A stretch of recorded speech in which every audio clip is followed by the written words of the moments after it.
Hello বন্ধুরা, আমাদের কয়লার মুরগির 14 দিন কমপ্লিট হয়ে গেছে। আমরা এখন থেকে লিভার টনিক চলাচ্ছি দিনে একবার দুমুখা করে।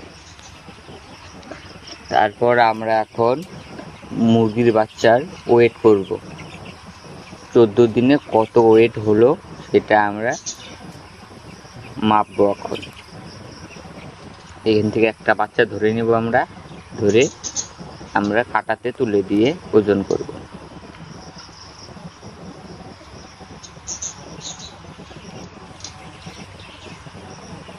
একটি বাচ্চা ধরে নেব, নিয়ে আমরা কাঁটার সামনে আসবো, এসে ব্যাগের মধ্যে ঢুকিয়ে ওজন করব। কত ওজন হয়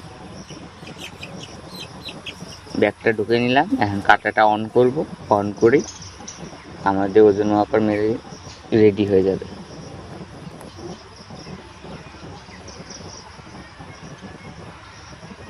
আমাদের মুরগির ওয়েট হচ্ছে 285 গ্রাম।